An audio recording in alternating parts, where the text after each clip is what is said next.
Assalamualaikum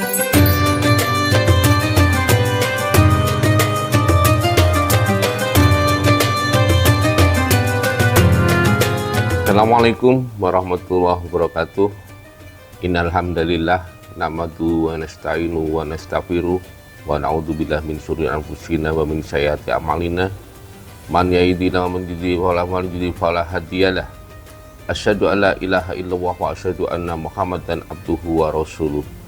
Allahumma sholli ala Muhammad wa ala ali Muhammad kama shallaita ala Ibrahim wa ala ali Ibrahim. Wa barik ala Muhammad wa ala ali Muhammad kama barakta ala Ibrahim wa ala ali Ibrahim innaka Hamidun Majid. Bapak, Ibu, dan kawan-kawan Bawaslu se-Jawa Tengah yang saya banggakan, pada ngabuburit pada sore hari ini saya akan membawakan sebuah tema yang berjudul puasa tahan lapar bisa, masa tahan politik uang tidak bisa. Bagaimanakah nanti di demokrasi yang akan datang korelasi antara politik uang dan hukum Islam itu berjalan dan harus kita hormati bersama sebagai seorang muslim dan khususnya dan umumnya sebagai warga negara Indonesia, khususnya Jawa Tengah. Bapak Ibu sekalian, demokrasi lahir dari satu gagasan sederhana namun kuat, bahwa setiap suara memiliki arti. Ia tumbuh dari harapan bahwa kekuasaan untuk hanya milik segelintir orang, melainkan amanah yang dititipkan oleh rakyat kepada mereka yang dipercaya memimpin. Sistem demokrasi memungkinkan masyarakat untuk terlihat aktif dalam pengambilan keputusan politik, salah satunya melalui pemilihan umum. Pemilihan umum sendiri adalah sarana kedaulatan rakyat untuk memilih DPR RI, DPD RI, Presiden dan Wakil Presiden, serta DPRD Provinsi dan Kabupaten Kota yang diselenggarakan secara langsung, umum, bebas, rahasia, jujur, dan adil, atau yang selama ini kita tahu luber dan jurdil, setiap 5 tahun sekali.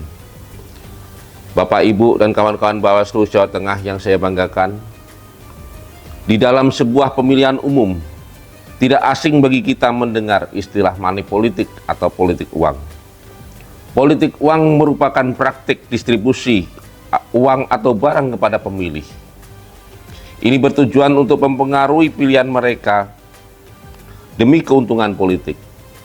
Bentuk politik uang yang lazim terjadi di Indonesia dikenal dalam istilah serangan fajar. Seperti kita ketahui bersama bahwa serangan fajar merujuk pada aktivitas membeli suara yang dilakukan pada malam hingga pagi hari, bahkan sampai hari menjelang pemungutan suara atau pemilihan berlangsung. Praktik politik uang dalam konteks pemilihan umum merupakan bentuk penyimpangan yang sangat bertentangan dengan ajaran Islam. Fenomena ini setara dengan riswah atau suap, yang hukumnya haram dan berpotensi merusak moral dan mental masyarakat. Hal ini berdasarkan Quran Surat Al-Baqarah ayat 188. Allah berfirman, A'udzubillahi minasyaitonirrajim, Bismillahirrahmanirrahim.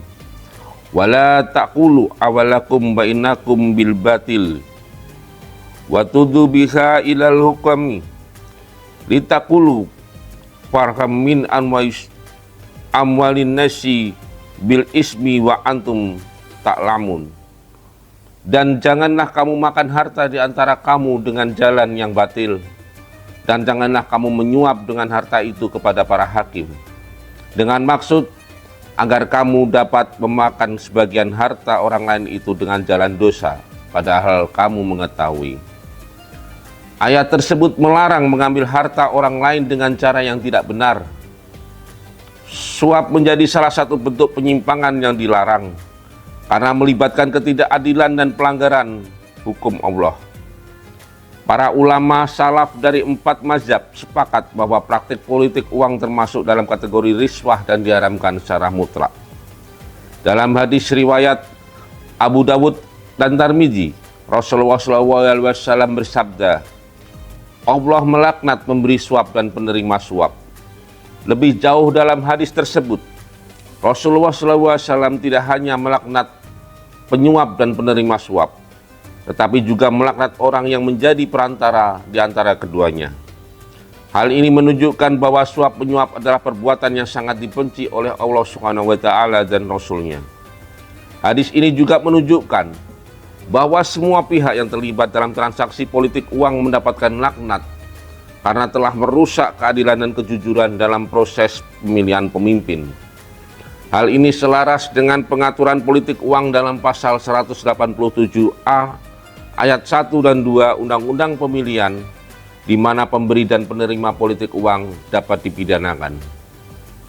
Kita menyadari bahwa demokrasi bukan sekedar ritual 5 tahunan, tetapi cermin dari akhlak dan kesadaran moral sebuah bangsa. Puasa mengajarkan kita menahan lapar, haus, dan dahaga. Tetapi demokrasi menuntut kita menahan diri dari godaan yang lebih luas, yaitu pemberian uang maupun barang, kepentingan, dan keuntungan sesaat. Serangan fajar bukan hanya pelanggaran hukum negara, tetapi juga pengkhianatan terhadap nilai agama dan nurani. Jika suara rakyat diperjualbelikan, maka yang lahir bukanlah pemimpin amanah, melainkan kekuasaan yang dibangun di atas kebohongan.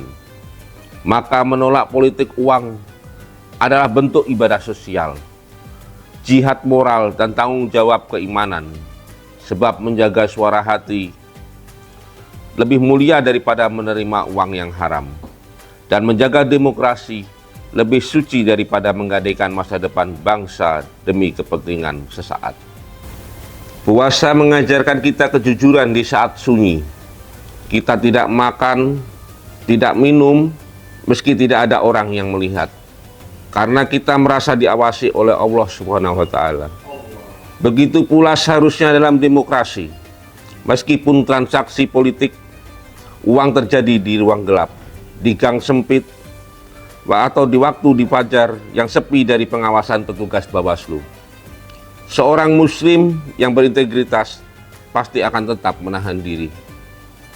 Mari kita jadikan Ramadan ini sebagai kawah candra di muka untuk memperkuat nyali menolak politik uang. Sangat ironis jika kita mampu menahan nafsu perut selama 14 jam setiap hari, tapi roboh pertahanannya hanya karena amplop serangan fajar. Mari kita jaga Jawa Tengah agar tetap bersih dan bermartabat.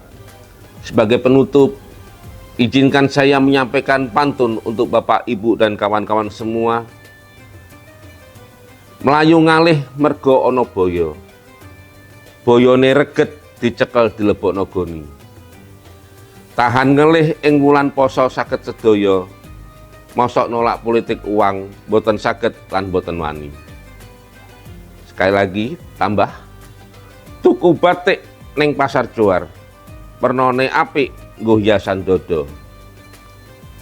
Ojo kegodo serangan fajar supaya Jawa Tengah tetap mulya. Semoga puasa kita menjadi perisai bagi diri kita dan integritas menjadi perisai bagi kedaulatan bangsa. Wabillahi taufik wal hidayah, waridho wal inayah. Wassalamualaikum warahmatullahi wabarakatuh.